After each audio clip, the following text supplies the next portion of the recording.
Nós vamos passar ao Ministério da Palavra e eu quero encorajar você nesse momento a abrir, junto com sua Bíblia, seu coração. Lucas, capítulo 4. Evangelho de Lucas, capítulo 4. Nós vamos tomar esse texto como ponto de partida e referência. Nós vamos ler juntos a partir do versículo 16 até o verso 21. Lucas 4, de 16 a 21. O texto sagrado diz assim: Jesus foi para Nazaré, onde havia sido criado. Num sábado, entrou na sinagoga, segundo o seu costume, e levantou-se para ler. Então lhe deram um livro do profeta Isaías. E abrindo o livro, achou o lugar onde está escrito: O Espírito do Senhor está sobre mim, porque Ele me ungiu para evangelizar os pobres, enviou-me para proclamar libertação aos cativos e restauração da vista aos cegos, para pôr em liberdade os oprimidos e proclamar o ano aceitável do Senhor. Tendo fechado o livro, Jesus o devolveu ao assistente e sentou-se. Todos na sinagoga tinham os olhos fixos nele. Então Jesus começou a dizer: hoje se cumpriu a escritura que vocês acabam de ouvir. Meu Deus, pedimos a direção, a liderança do Teu Espírito Santo, a condução na exposição das verdades, a aplicação prática, o entendimento espiritual que só o Senhor pode proporcionar. E acima de tudo, pedimos por aquele despertar da fé, por aquela obra sobrenatural que só o Senhor, por meio da Tua palavra, pode produzir no íntimo de cada um de nós. E que a Tua palavra de fato produza o efeito, os resultados e aquilo que o Senhor planejou para essa hora. É a nossa oração em nome de Jesus. Amém. Bom, eu quero tomar esse texto, esse episódio, onde Jesus lê Isaías 61. O texto que ele leu está ali nos primeiros versículos de Isaías 61. E eu quero chamar a sua atenção para o fato de que Jesus reconhece que essa era uma profecia messiânica. Uma profecia que apontava para o Cristo, para o Messias. Aliás, a declaração é: o Espírito do Senhor está sobre mim porque me ungiu. Aqui é o próprio ungido, aquele que recebeu a unção, né? No hebraico o termo ungido usado era Messias, no original grego é Cristo. Essa palavra significa ungido. Então ele está dizendo: ele me ungiu para quê? Evangelizar os pobres, proclamar libertação aos cativos. Todas essas declarações são fáceis de entender. Nós não temos dificuldade do que significa evangelizar os pobres, o que significa proclamar libertação aos cativos, restauração da vista aos cegos, pôr em liberdade o oprimido. Mas no verso 19 ele diz: e proclamar o ano aceitável do Senhor. Muita gente ao longo dos anos do meu ministério me pergunta: o que é que significa isso? Proclamar o ano aceitável do Senhor. O que significa esse tal de ano aceitável? E aí nós precisamos entender isso por uma lente específica. Não era só uma lente cultural. Era um comportamento que também se tornou cultural, determinado pelo próprio Deus. E até onde tenho visto, a grande maioria, é praticamente unânime, de todos os estudiosos, dos comentaristas bíblicos, fazem um link com essa declaração de Jesus, o ano aceitável do Senhor, com um único e grande conhecido evento do Antigo Testamento, que era o chamado ano do jubileu. Então Deus estabeleceu um princípio no ano do jubileu, onde todo escravo saía livre, toda dívida era perdoada e toda a propriedade voltava ao seu dono original. Esse era de fato uma determinação de Deus, era parte da lei de Moisés. E na verdade nós vamos ler um pouco a respeito disso. E Jesus pega esse ano, um ano que precisava ser proclamado. Ele acontecia uma vez a cada 50 anos. E Jesus está dizendo: eu vim proclamar o ano aceitável do Senhor. E Jesus mostra que essa atitude envolvia abrir a porta da prisão aos presos, né? Trazer liberdade aos oprimidos. E ele relaciona não só a profecia de Isaías com o Messias, como ele faz referência a uma outra figura bíblica e diz: tudo isso se cumpre em mim. Eu sou o cumprimento dessa palavra. Eu quero conversar com vocês a respeito disso e vou repetir, enfatizar. O tema da minha mensagem hoje é o ano aceitável do Senhor. E que ano na narrativa bíblica se enquadra no que Jesus falou? Somente esse. Se você puder me acompanhar, em Levítico 25, dos versos 8 a 13, nós temos uma instrução aqui resumida sobre o ano do jubileu. Daqui a pouco nós vamos ler outros versículos para entender a figura. Ele diz assim: conte 7 semanas de anos, isso é, 7 vezes 7 anos, de maneira que os dias das 7 semanas de anos somem 49 anos. Então, no 7º mês, aos 10 dias do mês, você fará soar a trombeta. No dia da expiação, vocês farão soar a trombeta por toda a terra de vocês. Santifiquem o 50º ano e proclamem liberdade na terra a todos os seus moradores. Esse será um ano de jubileu para vocês, e cada um de vocês voltará à sua propriedade, cada um de vocês voltará à sua família. O 50º ano será jubileu para vocês. Não semeiem o campo, não colham o que nascer por si mesmo, nem colham as uvas das vinhas não podadas, porque é jubileu. Será santo para vocês. O produto do campo vocês podem comer. Nesse ano do jubileu, cada um de vocês voltará à sua propriedade. Então, antes de entender a figura, vamos começar a entender aquilo que Deus havia estabelecido de forma clara. Havia um descanso instituído por Deus na semana. 6 dias se trabalha, o 7º se descansa. Mas o princípio do Shabá, né? A palavra no hebraico Shabá significa 7, um descanso em 7, ele não era aplicado apenas à semana.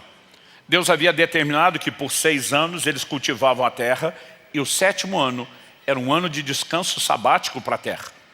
Agora Deus está dizendo: vocês vão fazer o seguinte, vocês vão contar 7 sábados de anos. 6 anos se trabalha, o 7º ano descansa. Aí começa uma nova semana de ano. Mais 6 anos se trabalha, o sábado, o 7º ano descansa. Deus diz: quando fechar 7 semanas de 7 anos, num total de 49, o ano de número 50. Portanto, o jubileu acontecia uma vez a cada 50 anos. O ano de número 50 será o ano do jubileu. A maioria das pessoas iria ver um único ano do jubileu na vida. Não era algo que acontecia toda hora. A menos que a pessoa nascesse um pouquinho antes do jubileu e pegasse isso muito criança, né? A chance de poder passar por 2 jubileus ao longo da vida era rara.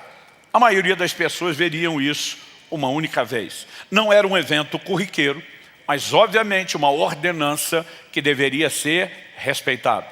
Nesse dia algumas coisas aconteciam. Era um ano de libertação completa. Toda dívida era perdoada. Ninguém que estivesse devendo qualquer coisa a qualquer pessoa, depois do ano do jubileu, continuava endividado. O que não foi pago até o jubileu se zerava. Era um tempo de recomeço, zerava a vida de todo mundo. Não só as dívidas eram perdoadas, mas tudo aquilo que as dívidas causavam. Então, muitas vezes as pessoas vendiam suas propriedades porque empobreceram. Não havia especulação imobiliária naquela época como nós temos hoje. Aliás, Deus havia determinado: a terra não se vende por possessão perpétua. A terra é minha. Então, a cada 50 anos, toda a propriedade voltava ao seu dono original. Aquele que, por ter endividado, vendeu o solo, a terra, o chão em que morava, agora voltaria, não só ficaria livre da dívida, mas das consequências dela, voltaria para a sua propriedade. Aquele que por conta da dívida foi escravizado, no ano do jubileu, era liberto da escravidão e agora podia voltar não só ao chão que morava, mas poderia voltar à sua família. O ano do jubileu era um ano de recomeço. E Jesus está dizendo: eu vim proclamar o jubileu de Deus sobre a vida de vocês. Ele está dizendo que aquilo que foi vivido de forma literal, uma vez a cada 50 anos. Interessante que o número 5 na Bíblia, na tipologia bíblica, juntamente com seus múltiplos, ele está relacionado à graça de Deus. E Deus estava dando um insight, uma janela, uma revelação da grande obra da graça que Jesus iria realizar. Curioso é que o dia do proclame não poderia ser outro no ano. Acontecia uma vez a cada 50 anos, mas tinha um dia certo no ano para proclamar o ano do jubileu. Que dia era esse? Os 10 dias do 7º mês. Por quê? Era o dia da expiação, o chamado Yom Kippur, figura daquilo que Cristo faria por nós. Efésios 1,7 diz que nele, em Cristo, nós temos a redenção pelo seu sangue. Todas essas figuras nos ajudariam no futuro a entender aquilo que Deus estava preparando, aquilo que Deus estava construindo. E eu quero pegar essas aplicações e relacioná-las com a obra de Jesus. Porque se Jesus está dizendo, eu vim anunciar o ano aceitável do Senhor, o jubileu de Deus sobre a vida de vocês, para que a gente entenda o que Cristo está oferecendo, nós precisamos entender o paralelo. Então a primeira coisa que eu vou enfatizar aqui para você, fazendo os links com o cumprimento do que Jesus trouxe, é que era um ano de libertação completa. Mas a segunda coisa que nós vamos destacar, era de que era um ano sem esforço ao trabalho. O curioso é o seguinte, 6 anos se trabalhava, os 7 descansavam. Aquilo ia repetir 7 vezes. Quando chegava o ano de número 49, ele era o ano sabático daquela última semana de anos. Mas Deus diz, quando começar os 50, ninguém trabalha de novo. Ou seja, não se cultivava a terra no ano de número 49, nem no ano de número 50. Então eles iam voltar a plantar no ano de número 51 para colher no final do ano 51. Deus disse, quando chegar o ano 48, o 6º ano da última semana, eu vou enviar minha bênção. E ela vai durar por 3 anos, para que não haja durante esse período trabalho ou esforço. Nós precisamos entender a mensagem que está por trás disso. Terceiro e último lugar, a Bíblia diz que havia necessidade de um proclame. Então eu quero falar dessas 3 coisas para que a gente possa entender o paralelo. Referindo-se aqui à libertação completa, quando Jesus está lendo Isaías 61, ele diz que o Senhor ungiu e o enviou. Para quê? Proclamar libertação aos cativos. Essa palavra significa o quê? Os presos. Pôr em liberdade os algemados, outras traduções dizem oprimidos. Abrir a porta da prisão aos presos. Em Levítico 25:10, como nós lemos, Deus diz, santifiquem o 50º ano e proclamem liberdade na terra a todos os seus moradores. Não é para um, não é para outro, não é para a maioria. Todos têm direito à liberdade. Interessante que em Ezequiel, no capítulo 46, no versículo 17, esse ano do jubileu é chamado pelo seguinte adjetivo, o ano da liberdade. Eu particularmente gosto dessa declaração, o ano da liberdade. Agora, essa libertação envolvia 2 áreas distintas, pessoas e coisas. Então, em relação às pessoas, era um tempo de libertação da escravidão. E eu e você precisamos entender a obra de Cristo nessa perspectiva. Deus diz, nessa ocasião, cada um volta à sua família. O que era voltar à família? Saía da escravidão e agora poderia voltar ao convívio familiar. Interessante que Deus estava dizendo não só que Ele quebraria o domínio da escravidão, mas os introduziria de volta no convívio familiar. E aí quando olhamos a obra de Cristo, Gálatas 4:7 diz assim, você já não é mais escravo, porém filho, e sendo filho, também herdeiro por Deus. Deus não veio apenas tirar a escravidão, Ele veio nos devolver a sua família. Em Romanos 8:15, Paulo diz, porque vocês não receberam o espírito de escravidão para viverem outra vez atemorizados, mas receberam o espírito de adoção, por meio do qual clamamos, Abba, Pai. Não mais escravidão, mas a inserção na família. À medida que você vai lendo o Novo Testamento, você percebe não só a libertação da escravidão, mas a libertação da dívida.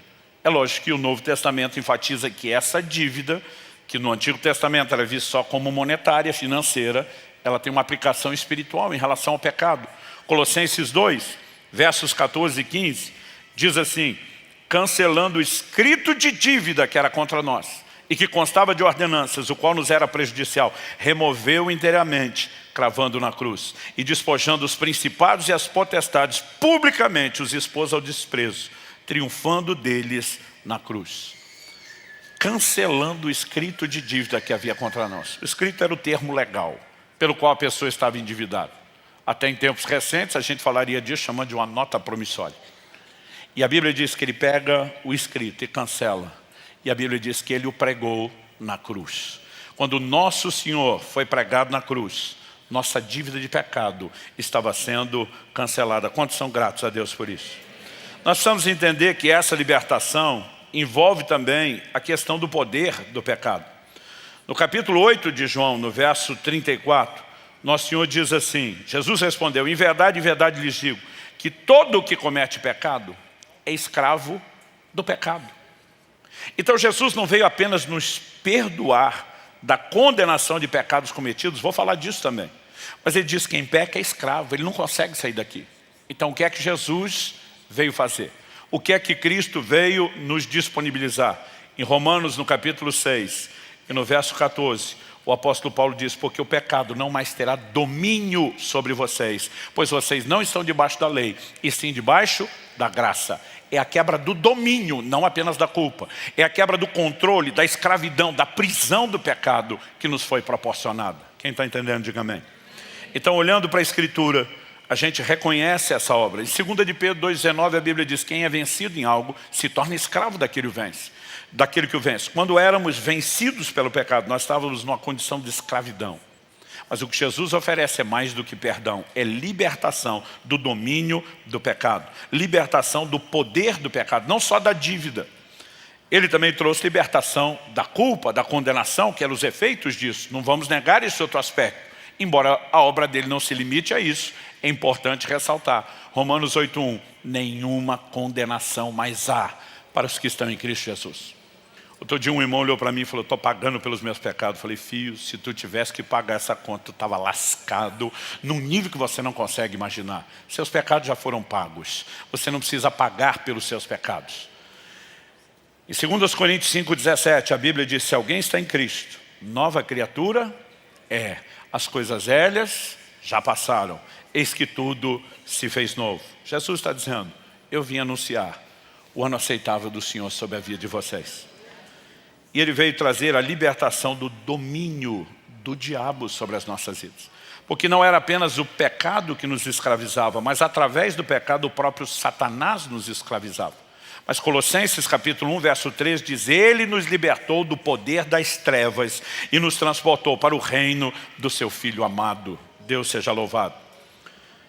Em 1 de João, no capítulo 3, no verso 8, a Bíblia diz que o Filho, falando de Jesus, o que veio anunciar o ano aceitável do Senhor, se manifestou para destruir as obras do diabo.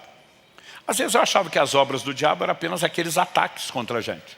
Até porque em Atos 10, 38, a Bíblia diz: Deus ungiu a Jesus de Nazaré com Espírito Santo e poder, o qual andou por toda parte, fazendo bem, curando a todos os oprimidos do diabo. Isso não significa que toda doença tem uma origem maligna, mas obviamente existe aquelas que são classificadas de opressão do diabo. Lucas 13 diz que Jesus impõe as mãos sobre uma mulher encurvada e que ela tinha um espírito de enfermidade. Então eu pensava: Jesus destruir as obras do diabo, esse povo que estava ali preso numa enfermidade, com a vida amarrada numa área, ele vem trazer libertação. Não, se você vai estudar 1 de João 3, a Bíblia está falando de pecado. A Bíblia está falando de filhos de Deus e filhos do diabo, e que os filhos de Deus não vivem na prática do pecado, porque isso é o que acontece com os filhos do maligno. Ele diz que os filhos de Deus têm a semente de Deus, mas que os filhos do diabo têm uma outra semente. Quando a Bíblia está dizendo que ele veio destruir as obras do diabo, está dizendo que ele veio mexer lá no cerne da nossa natureza. Ele vem quebrar a força e o controle do pecado, não apenas trazendo perdão, mas nos proporcionando mudança de natureza.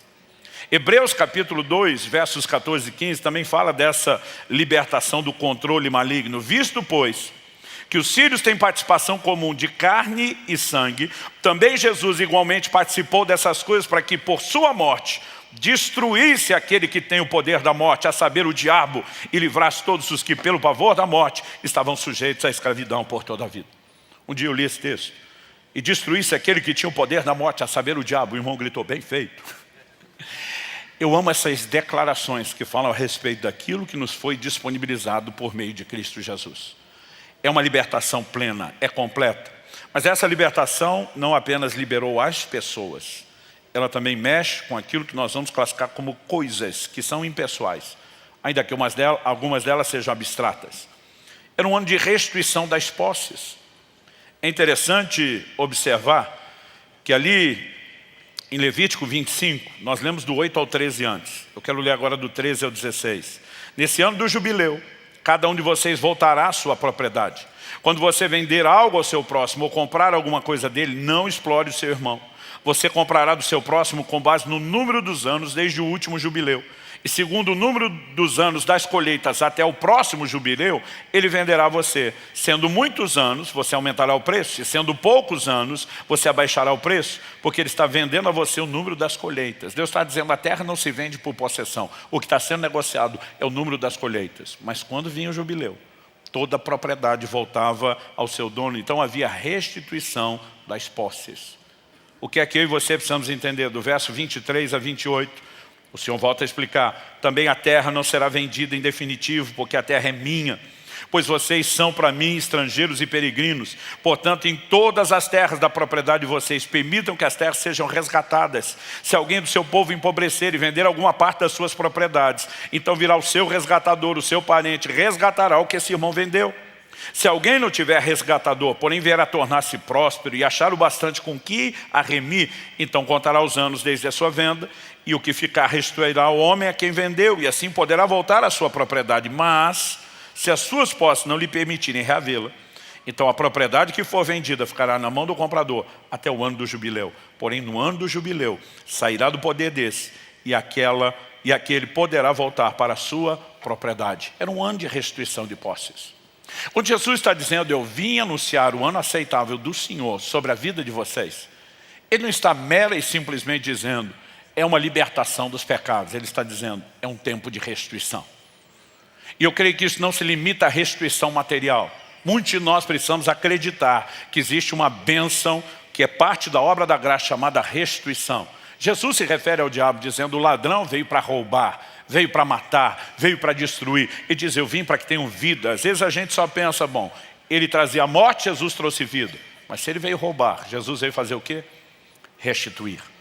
Nós temos direito à restituição, e não apenas de coisas. Nós precisamos acreditar em restituição familiar. Nós precisamos acreditar em tudo aquilo que o Senhor pode acrescentar. Mas sabe o que é interessante? A Bíblia não limita a restituição de coisas, só o que é tangível, seja a questão familiar ou pessoas. A Bíblia fala da restituição do tempo. Você sabia que é possível viver isso? Em Joel, no capítulo 2, no verso 25, Deus havia feito uma promessa. Qual era a promessa? Restituirei os anos que foram consumidos pelo gafanhoto. Deus está dizendo, vocês perderam muito tempo tentando a colheita que não vinha, o pouco que via era consumido. Deus está dizendo, eu não vou restituir só os mantimentos. Eu vou restituir os anos perdidos. Existe algo que eu não sei como a gente explica, mas para tentar inventar um nome, eu vou criar uma classificação aqui, vou tomar liberdade. Há uma unção de aceleração que nós podemos experimentar. Estilo aquela de quando a mão do Senhor vem sobre Elias e ele corre como nunca havia corrido. Nós podemos viver resultados extraordinários. Em Efésios, no Novo Testamento, capítulo 5, versos 15 e 16, a Bíblia diz, portanto, vede prudentemente como andais, não como nécios, e sim como sábios. Verso 16, remindo o tempo, porque os dias são maus. Pastor, o que significa remir? Sinônimo de resgate. Reaver o que foi perdido por meio do ato de compra. Deus está dizendo que eu e você podemos remir o tempo, resgatar o tempo.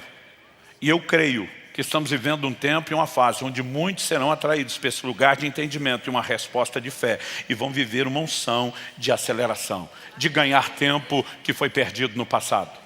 Era um ano de libertação completa, não só de pessoas, como também de coisas. Mas em segundo lugar, era um ano sem esforço ou trabalho. E aqui nós precisamos entender algo. Quando você vem para o Antigo Testamento, mesmo antes da lei de Moisés, você percebe já na criação que durante 6 dias, não vou gastar tempo discutindo isso aqui, mas não consigo de forma alguma dizer que esses dias são dias de 24 horas. Nos primeiros 3 dias não existe sol e lua, não existe ciclo de 24 horas, vão ser criados a partir do 4º. A palavra ali traduzida dia é período de tempo. Mas depois dos 6 dias da criação, o 7º Deus descansou. E a Bíblia diz que esse 7º dia também não terminou, que nós vamos entrar no descanso de Deus, que ele dura até hoje. Portanto, se pelo menos 4 dos 7 dias não são de 24 horas, eu não vejo necessidade nenhuma de brigar por uma tentativa de dizer que são de 24 horas.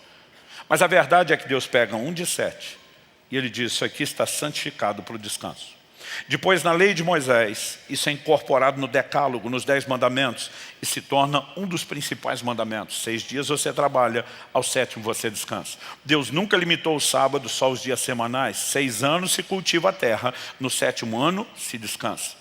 Agora a pergunta é, no Novo Testamento, na Nova Aliança, no tempo que nós vivemos hoje, debaixo da obra de Cristo, o sábado ainda é uma ordenança a ser guardada? Isso tem gerado muita discussão no meio teológico. Alguns se levantam e dizem, não, o fim da lei é Cristo. Tem outros grupos que querem preservar o sábado, que criaram algumas definições. para tentar justificar a sua passada. Não, o fim da lei é Cristo, é lei cerimonial. Mas lei moral permanece. Eles decidiram que lei moral são os 10 mandamentos, e se o sábado está nos 10 mandamentos, ele deveria vir. Mas o Novo Testamento não sustenta isso. Em Colossenses, no capítulo 2, nos versos 16 e 17, Paulo diz assim: portanto, que ninguém julgue vocês por causa de comida e bebida, ou dia de festa, ou lua nova, ou sábados. Porque tudo isso tem sido sombra das coisas que haviam de vir. Ele menciona claramente comida, bebida, festa. Aí ele fala de sábados e diz: ninguém julgue vocês por isso. Se esse é o mandamento que passou para o Novo Testamento, Paulo vai dizer: ó, se você não está obedecendo, ninguém te julga. É quase a mesma coisa que ele falou: ó, se você andou matando alguém por aí, ninguém te julga. Você está na liberdade. Como é que ele falaria uma coisa dessa? E ele diz: ninguém te julgue, porque ele não está tratando como mandamento da nova aliança. Ele está tratando como uma sombra de bens vindouros. Aliás, Hebreus 10:1 diz a mesma coisa. A lei não tem imagem exata das coisas, e sim a sombra de bens vindouros. Pastor, o que é a sombra? Vamos lá. Se eu estendo a mão aqui sobre essa mesa, eu vejo projetada a sombra por causa da luz que vem de cima na mesa.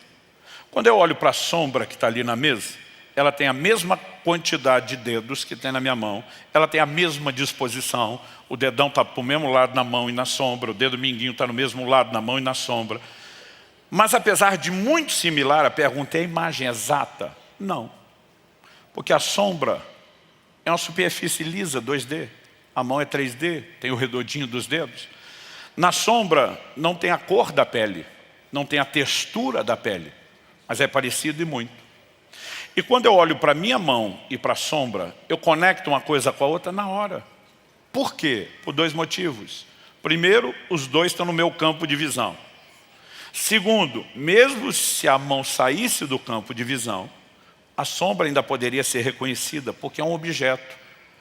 É uma figura conhecida, está na minha mente. Então eu olho só a sombra sem ver a mão, eu já associei aquilo que eu conheço. Agora pergunta: se em vez da mão, fora do campo de visão, fosse um objeto desconhecido projetando a sombra, você conseguiria entender o que é a sombra? Não. Quando é que você entenderia a sombra? Quando aquela coisa que a projeta entrasse no campo de visão e você constatasse a similaridade entre ela e o que não é a imagem exata, mas é parecido, você ia dizer: era isso projetando a sombra. A Bíblia diz que na lei, no Antigo Testamento, nós não temos a imagem exata das coisas. Deus diz: o que eu estou mostrando aqui não é o que as coisas são. O que tem aqui é só uma sombra. Sombra do quê? O que é que projeta a sombra? Sombra de bens vindouros. Tudo aquilo que se concretizaria em Cristo no futuro, não no tempo da lei, projetava do futuro para o passado sombras. Eram projeções proféticas que vinham invertidas no tempo. Agora, quando o povo olhava para a sombra de algo desconhecido, conseguiria entender? Não. Onde é que conseguiria entender? Quando aquilo que a projetava entrasse no campo de visão, eles iam fazer uma relação entre o que estavam vendo e aquela projeção que já estavam lá. Ia dizer: era isso. A Bíblia está dizendo que o sábado é sombra de um bem vindouro. O que a Bíblia está falando? O sábado figura, entre outras coisas, uma manifestação da graça de Deus. E nós precisamos entender a perspectiva disso no Novo Testamento. Se fosse um mandamento literal para o Novo Testamento, pensa comigo, além de Paulo chamar de sombra, em Romanos 14:5, o apóstolo Paulo diz assim: alguns pensam que certos dias são mais importantes que os demais, mas outros pensam que todos os dias são iguais. Como é que Paulo vai lidar com a diferença? Ele diz: cada um tem a opinião bem definida na sua própria mente. Ele diz: decide aí. Agora, peraí, Paulo. Um pensa que todos os dias são iguais, então não existe a distinção do sábado em relação aos demais. Mas o outro faz distinção, para esse tem diferença. Se o sábado é mandamento, Paulo está dizendo que todo mundo tem que guardar. Agora, se ele diz para aqueles que não veem diferença, cada um tome sua própria decisão, ele está dizendo: não há um mandamento que obrigue um dia. Aliás, é só você olhar o contexto antes do verso 5. Paulo diz: um acredita que pode comer de tudo, o outro acredita que só pode comer legumes. Havia um grupo de pessoas influenciado por outras religiões que eram fortemente contrários ao consumo de carne. Paulo vai dizer que o que acredita só pode comer legumes é débil na fé, fraquinho na fé. Então Paulo já tomou partido. Ele era do time que gostava do churrasco. Mas ele olha e diz, apesar de não haver uma proibição bíblica contra a carne, eu não tenho que obrigar esse a comer. Vocês aí convivem com as diferenças, o de cá não julga aquele, esse não julga aquele, mesmo que na minha opinião esse aqui é mais fraquinho na fé. Paulo está dizendo, os que têm diferença de dia, conviva sem julgar um ao outro. Se fosse um mandamento, ele nunca daria essa liberdade. Em Gálatas, no capítulo 4, nos versos 10 e 11, o apóstolo Paulo diz assim, vocês guardam dias, meses, tempos e anos. Ele diz, receio que o meu trabalho por vocês tenha sido em vão. Se você olhar o contexto dos versículos anteriores, aliás, do contexto da Epístola aos Gálatas, judeus se infiltraram na Galácia, na Turquia, tentando judaizar, os gentios se converteram. Paulo vai brigar com todas as práticas judaizantes que eles estavam fazendo. E aí o apóstolo Paulo simplesmente diz, vocês estão retrocedendo na fé, se estão preocupados em guardar dias. Alguém que acredita que o sábado é um mandamento inegociável, iria chamar isso de retrocesso? Gente, não há nada no Novo Testamento que justifique a guarda do sábado como mandamento. Isso é assunto para a gente conversar outro dia, mas aí nós temos alguns cristãos que dizem, não, é que o sábado mudou para o domingo. Eu digo, como é que é? Não, que o sábado mudou de dia, antes ele caía no sábado, agora o sábado cai no domingo. Porque há um texto no Novo Testamento que se refere ao domingo como o dia do Senhor. O dia do Senhor é uma referência ao dia que ele ressuscitou, não a um dia para ser guardado. Porque se o sábado mudou de dia e caiu no domingo, continua tendo um dia especial que tem que ser observado de forma diferente. Para mim, tentar transformar o sábado no domingo é uma incoerência maior do que guardar o próprio sábado. A verdade é que o Novo Testamento não estabelece essa distinção de dia. Então, o que era o sábado? Que durante tanto tempo Deus falou, sombra de um bem vindouro. Olha comigo Hebreus capítulo 4. A partir do verso 8, a Bíblia diz assim, ora, se Josué lhes tivesse dado descanso, não falaria posteriormente a respeito de outro dia. Ele cita um texto do Antigo Testamento onde Deus diz, não entrarão no meu descanso. Está falando para qual? Para a geração de israelitas que Josué está liderando para entrar na terra prometida. Então ele diz, se o descanso que Deus falou fosse esse, Deus não ia falar de outro dia. Qual a lógica que ele está criando? Tem um outro descanso. Aí no verso 9 de Hebreus 4, ele diz assim, portanto, resta um repouso sabático para o povo de Deus. Porque aquele que entrou no descanso de Deus, também ele mesmo descansou de suas obras, como Deus descansou das suas. Portanto, esforcemo-nos por entrar naquele descanso, a fim de que ninguém caia, segundo aquele exemplo de desobediência. Esse descanso, que é algo que nos aguarda, é apresentado como uma obra da graça que nunca antes foi vivenciada. Como que nós entramos ali? Hebreus 4:3 diz, nós os que cremos, entramos no descanso. O que eu e você precisamos compreender? Que quando Deus fala sobre a bênção, então vou repetir, 7 semanas de 7 anos cada. Quando chegava o ano de número 49, antes do jubileu, 49 ninguém podia plantar terra. Então eles iam viver da colheita anterior. Mas no ano de número 50, era um segundo sábado, não podia plantar de novo. Então 2 anos sem mantimento. No terceiro ano, eles iam começar nas horas certas o plantio, e a colheita só chegaria no final de 3 anos. Como lidar com esse ato de produtividade? Outro dia alguém falou, ainda bem que esse negócio não passou para hoje. O PIB ia despencar a cada 7 anos no Brasil. Levítico 25, de 20 a 22, Deus diz, se vocês perguntarem, o que comeremos no 7º ano, se não podemos semear nem fazer a colheita, saibam que eu lhes darei a minha bênção no 6º ano, para que a terra produza o suficiente para 3 anos. Então, o 6º ano vocês estão trabalhando, vem a bênção. Para quê? Porque no 7º vocês não plantam, no 8º também não. Mas quando no 9º vocês começarem, até a hora de colher, a colheita do 6º ano será abundante o suficiente para suprir vocês. É lógico que Deus diz, o que nascer do campo, que você não trabalhou, pode pegar. Ele não estava dizendo que não poderia comer de nada que nascesse espontâneo, mas a ideia era, não existe trabalho. O que é que Deus está tentando comunicar com isso? Efésios 2:8, pela graça sois salvos, mediante a fé. Isso não vem de vós, é um dom de Deus, não vem das obras, para que ninguém se glorie. Quando a Bíblia fala de fé, ela vai mexer nesse contexto de trabalho.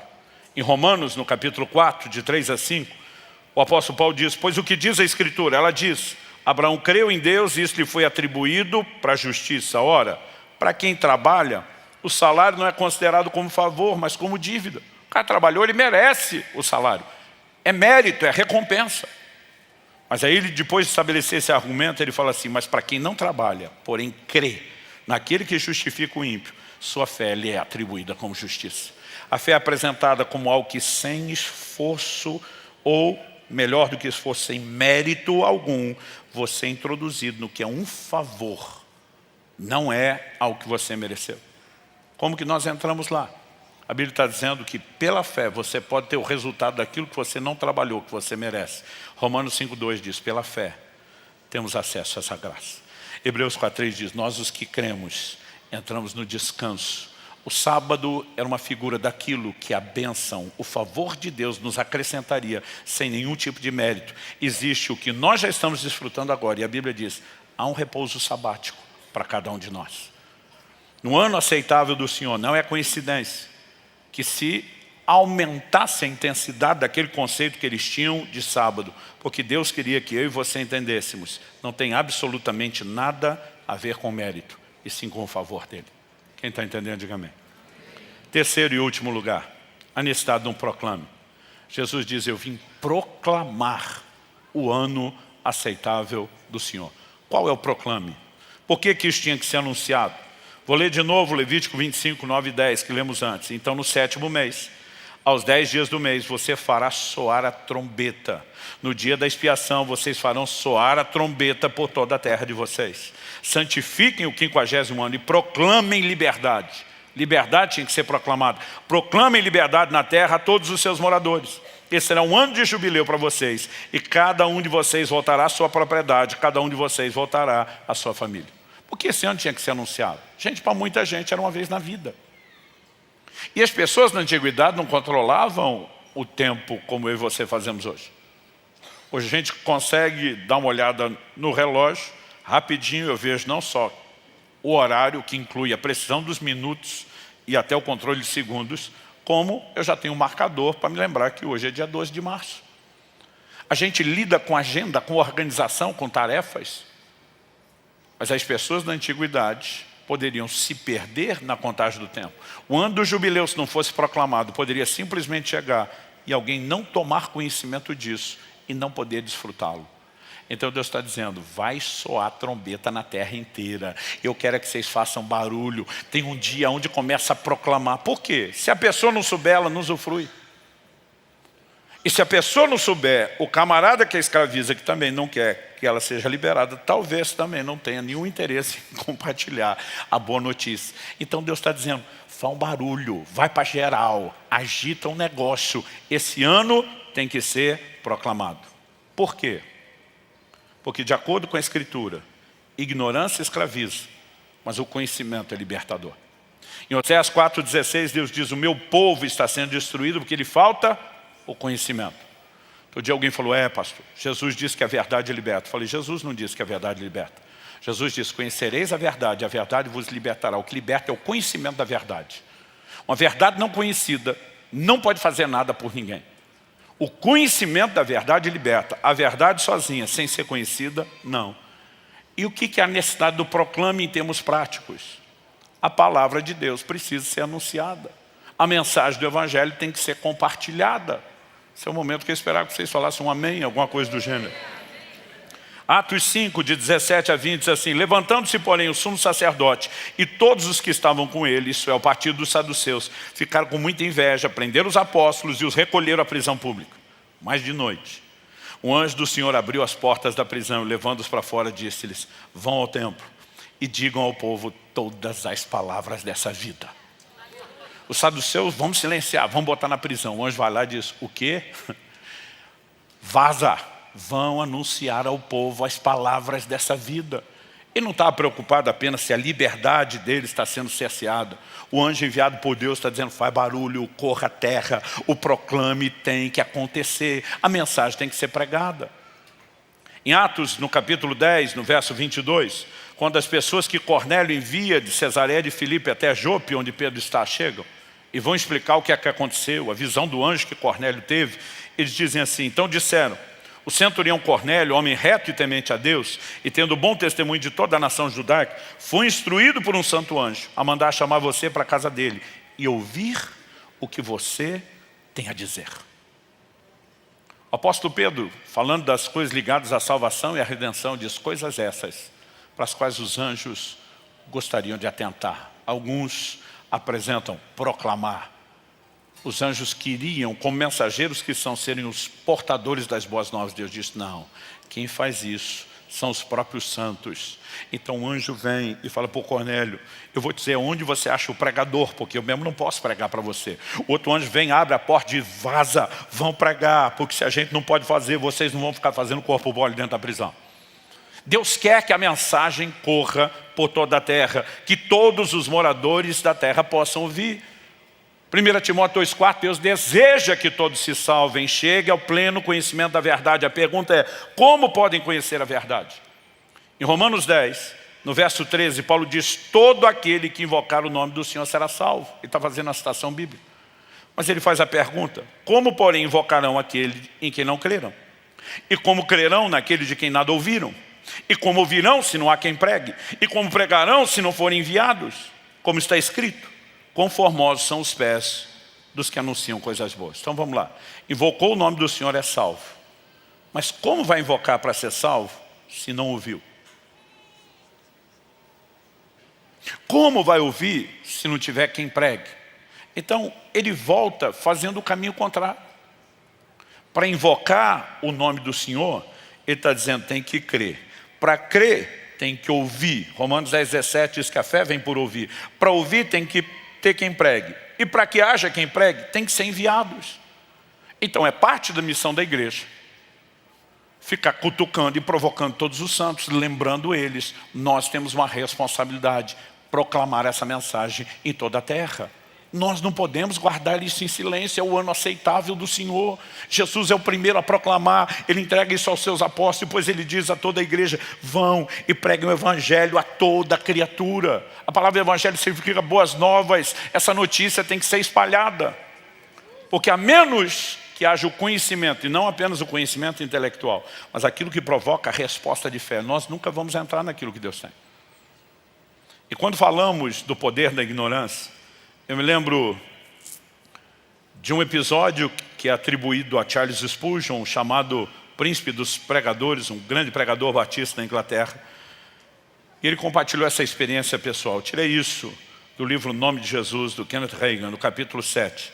Ele contando a história diz o seguinte, que Spurgeon foi chamado à casa de uma senhora de idade que estava confinada à cama. A desnutrição estava acabando com ela. Durante sua visita, Spurgeon notou um documento emoldurado, pendurado na parede. Perguntou à mulher, é seu? Ela disse que sim. Explicou que tinha trabalhado como doméstica no lar de uma família inglesa. Antes de a condessa fulana morrer, explicou a mulher, ela me deu isso. Trabalhei para ela durante quase meio século. Tive tanto orgulho desse papel, porque ela me deu. Mandei colocar numa moldura. Ficou pendurado na parede desde a morte dela, já faz 10 anos. O senhor Spurgeon perguntou, a senhora me daria licença para levá-lo e mandar examiná-lo mais de perto? Oh, sim, disse a mulher, que nunca aprendera a ler. É só cuidar para que eu receba de volta. Spurgeon levou o documento às autoridades. Essas já o tinham procurado. Tratava-se de uma herança. A dama da nobreza inglesa alegara a sua empregada uma casa e dinheiro. Aquela mulher morava numa casinha de um só cômodo, feita de cacho de madeira. Estava morrendo de fome, mas tinha pendurado na parede um documento que autorizava a receber todos os cuidados e morar numa casa excelente. O dinheiro estava acumulando juros. Pertencia a ela. Spurgeon ajudou-a a obtê-lo, mas o dinheiro não fez tanto bem a ela quanto poderia ter feito mais cedo. A questão é, não adianta você ter direito a algo e não conhecer. A mulher analfabeta fica feliz com o pedaço de papel, emoldura aquilo. Minha senhora lembrou de mim antes de morrer. Sem entender que é um testamento. Assim como muitos de nós, simplesmente abraçamos a Bíblia, a palavra de Deus, e a gente diz, Jesus deixou algo para mim antes de morrer. Mas porque a gente não conhece aquilo que é nosso, a gente não pode desfrutar.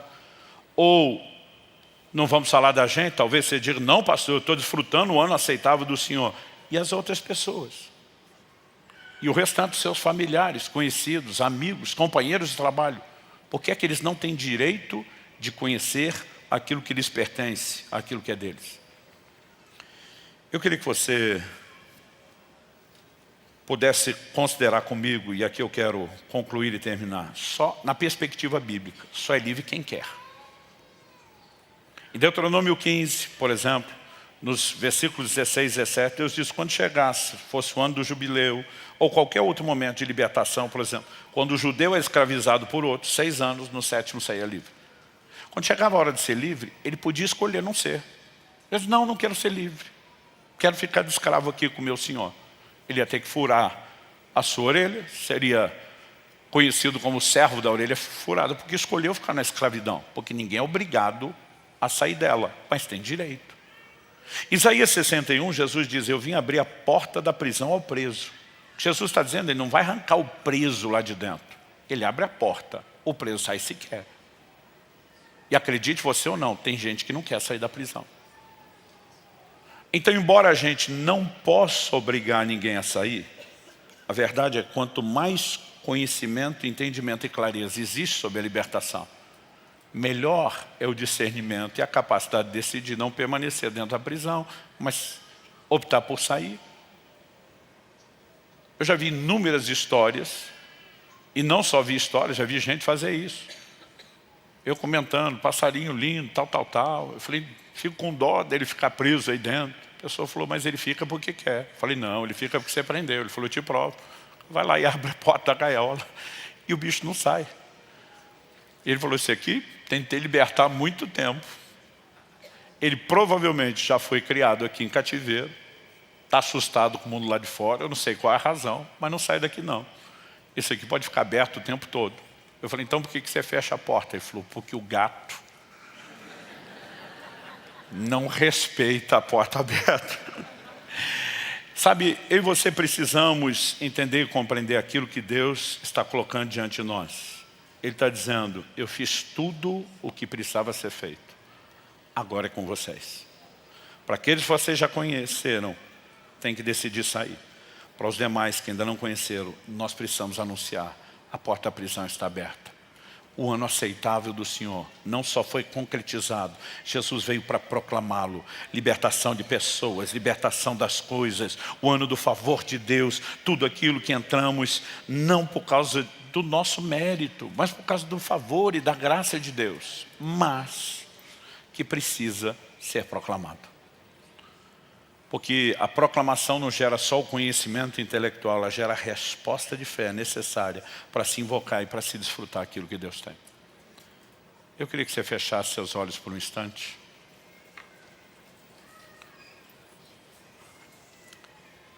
Meu Deus, a palavra foi compartilhada e ensinada, mas só o Senhor pode de fato iluminar os olhos do nosso entendimento.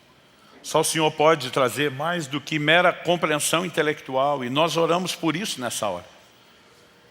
Eu oro por cada um dos meus irmãos e irmãs que estão nesse auditório, por aqueles que nos acompanham por meio dessa transmissão, ou mesmo posteriormente, por meio de terem contato com uma gravação.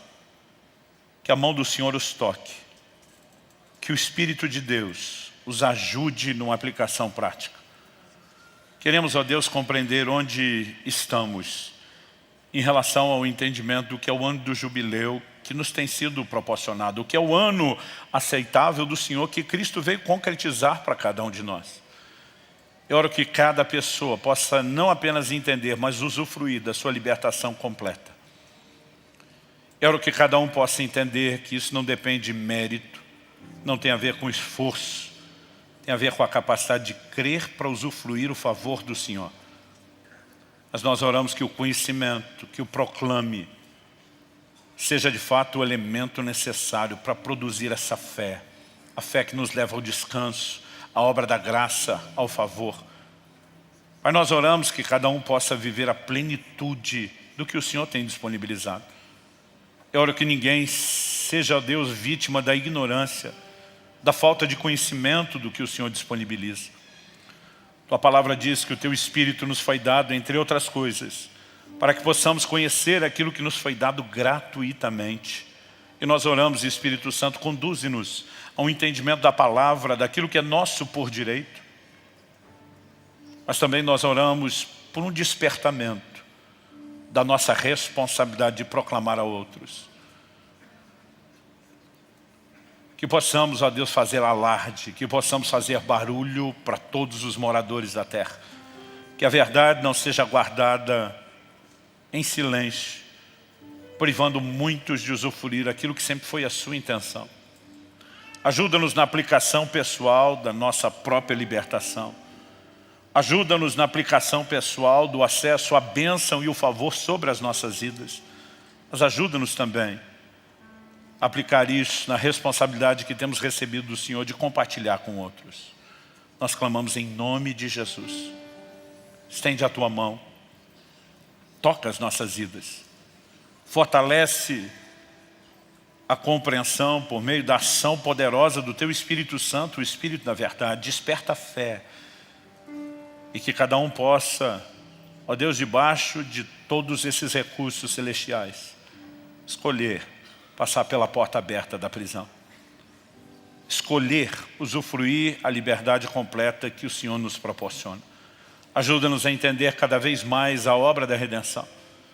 De maneira não apenas a sermos mais gratos, de maneira não só a usufruir a plenitude, mas também, como dissemos, a compartilhar de forma não só responsável, como também apaixonada. Nós oramos em nome de Jesus. Em nome de Jesus. Se você crê e concorda, diga amém.